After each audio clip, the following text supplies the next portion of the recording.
ओडिशा भाजपा की संगठनात्मक आत्मा और संतुलन की राजनीति के आधार स्तंभ बन गए हैं मनमोहन सामंत। नमस्कार, मैं डॉक्टर विजय और आप देख रहे हैं लोकल न्यूज ऑफ इंडिया, गांव की गूंज दिल्ली तक। और यह खास रिपोर्ट उड़ीसा स्टेट ब्यूरो और हमारी समाचार संपादिका लक्ष्मी शर्मा की है। आपको बता दें कि जब देश की सियासत में नेतृत्व और स्वामित्व की लड़ाई तेज हो रही है, तब ओडिशा में भाजपा ने एक बार फिर से अपनी राह थोड़ी अलग, थोड़ी ज्यादा स्थिर और बहुत कुछ स्थानीय समझदारी के साथ चुनी है। मनमोहन सामल का दोबारा ओडिशा भाजपा अध्यक्ष के रूप में उभरना कोई महज औपचारिकता नहीं, बल्कि एक ऐसी स्वीकारोक्ति है कि ओडिशा जैसे संवेदनशील और सामाजिक रूप से जटिल राज्य में पार्टी अब संतुलित संगठन और स्थिर नेतृत्व को प्राथमिकता दे रही है। एक नेता जो संगठन का सच्चा प्रतिनिधि रहा हो, यही शायद मनमोहन सामल की पूरी पहचान है। मनमोहन सामल कोई चमकदार चेहरा नहीं है जो दिल्ली दरबार की चापलूसी से आगे बढ़े हों। वे जमीनी हकीकत को समझने वाले, पार्टी मशीनरी की नसों से वाकिफ नेता हैं। जब भाजपा ने उन्हें 2023 में अध्यक्ष बनाया, तब ओडिशा में सत्ता केवल सपना थी, लेकिन आज उनकी नेतृत्व शैली में शोर नहीं, श्रम था, दिखावा नहीं, दिशा थी। और परिणाम स्वरूप ओडिशा में पहली बार भाजपा सत्ता में आई, 20 लोकसभा सीटों पर कब्जा किया और सरकार व संगठन के बीच तालमेल का नया मॉडल प्रस्तुत किया।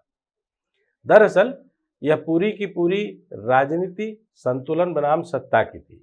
ओडिशा भाजपा वर्षों तक आंतरिक खींचतान, गुटबाजी और बाहरी थोपे गए नेतृत्व की शिकार रही, लेकिन सामल के कार्यकाल में पार्टी ने पहली बार संतुलन का मूल्य समझा, जहां सत्ता का मोह संगठन को नहीं लील पाया और न ही संगठन सत्ता से कटकर चला।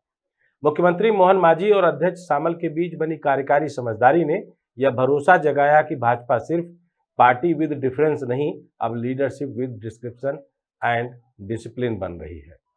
ना नेता की होड़ रही और ना पद की भूख रही।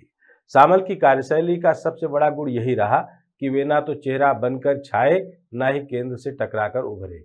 वे उस अनकहे लेकिन निर्णायक प्रभाव के वाहक बने जो संगठन को बिखरने से बचाता है और नए नेतृत्व को गढ़ने में योगदान करता है।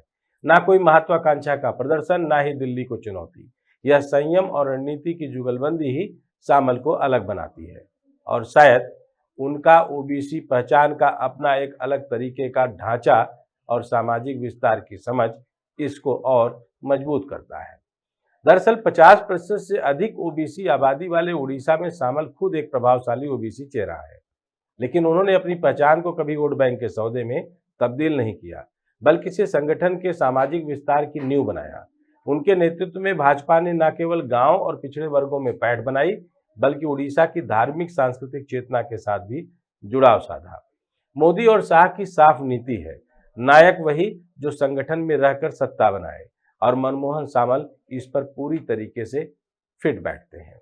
मनमोहन सामल का फिर से अध्यक्ष बनना ना तो पावर प्ले का नतीजा है, ना ही दिल्ली की अपनी पूरी कृपा की बात। यह उस कार्यकर्ता की स्वीकृति है जिसने अंदरूनी राजनीति से ऊपर उठकर संगठन को साधा, सरकार से समन्वय रखा और एक ऐसे राज्य में भाजपा को स्वीकार्य बनाया जहां यह कभी बाहरी ताकत मानी जाती थी।